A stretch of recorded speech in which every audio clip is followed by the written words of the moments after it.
आपल्या जेवणाची दररोजच्या जेवणाची लज्जत वाढवायला हे दोन्ही लोणची तयार आहेत। अगदी झटपट होतात, अगदी 5 मिनिटात होतात, त्याच्यामुळे नक्की ट्राय करा। तर पहा, इथे आंबट गोड लोणचं तयार आहे जे आपण गॅसवर केले आणि जे आपण गॅस न वापरता केले ते एक आहे।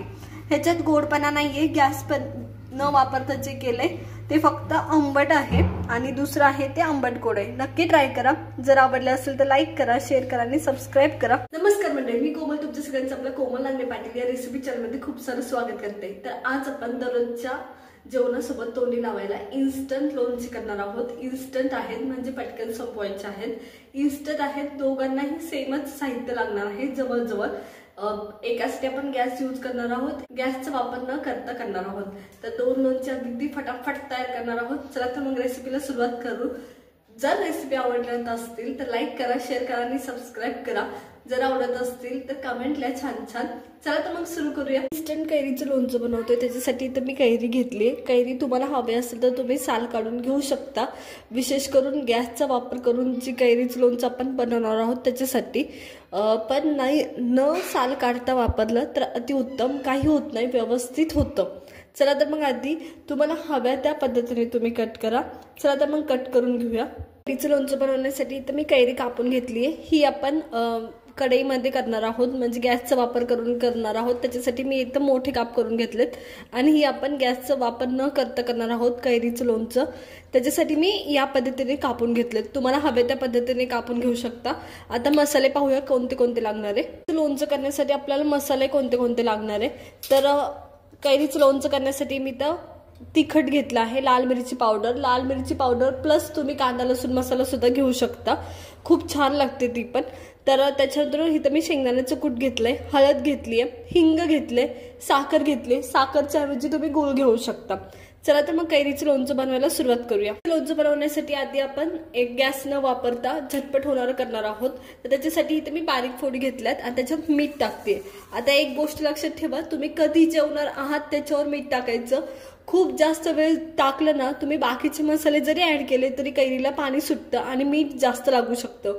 त्याच्यामुळं जर खूप वेळाने जेवण करणार असाल तर शक्यतो मीठ कमी टाकून ठेवायचं, गरज असेल तर परत घेता येतं। तर इथं मी मीठ टाकून घेतलंय, टाकलेलं व्यवस्थित हलवून घ्यायचं। लगेच अगदी क्षणात पाणी सुटतं। तर पहा, अगदी तुम्हाला हाताला लगेच जाणवायला सुद्धा लागतं। त्याच्यानंतर इथे लाल तिखट मिरची पावडर टाकायची, तुम्हाला हवी तेवढी तुम्ही टाकू शकता, मी खूप जास्त तिखट नाही करत आहे। त्याच्यानंतर मी इथे हळद टाकतीये अगदी थोडीशी, त्याच्यानंतर मी इथे शेंगदाण्याचं कूट टाकतीये। तर हे व्यवस्थित मिक्स करून घ्यायचं या पद्धतीने, अगदी टॉस केलं ना तरी मिक्स होतं।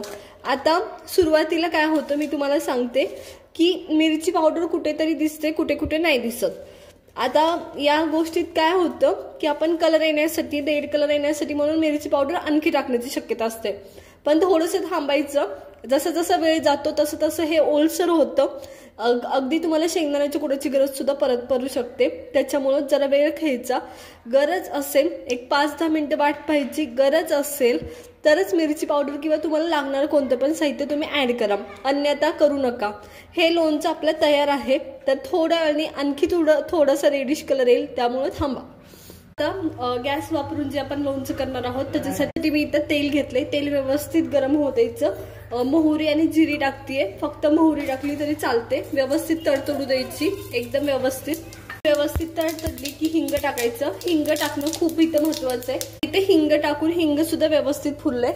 आता मी ह्याच्यात लाल मिरची पावडर टाकायची, त्याच्यानंतर मी इथं हळद टाकतीये। तर आता दोन्ही मसाले शक्यतो करपू देऊ नका, एवढं करा, कारण करपले की पूर्ण त्याचा म्हणजे चव बिघडते। त्याच्यामुळं लगेच दुसऱ्या हातात पाणी ठेवायचं। गूळ टाकणार असेल तर ह्या क्षणाला टाकायचं आणि हे व्यवस्थित एक उकळी काढून घ्यायची।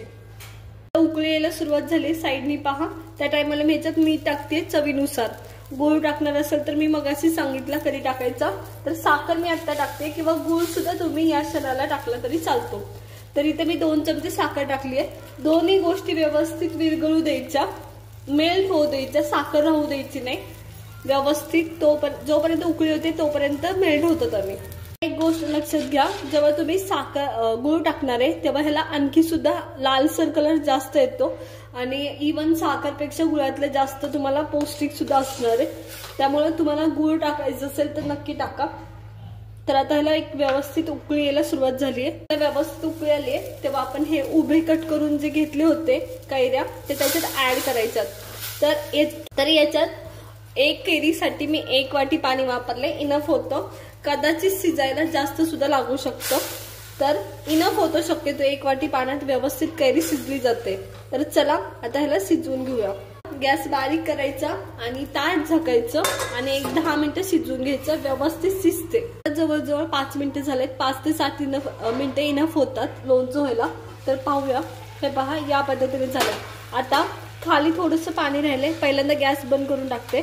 खाली थोडंसं पाणी राहिलंय, हे असंच राहू द्यायचं। हे पाणी ठीक आहे, इवन तुम्ही चपातीला जर हे लावून खाल्लं ना तरी खूप टेस्टी लागतं। आंबट गोड पाणी असतं हे, आणि जसं जसं थंड होईल तसं तसं तुम्हाला असं वाटेल की सिरप मधनं तुम्ही कैऱ्या असं बुडवून काढल्यात।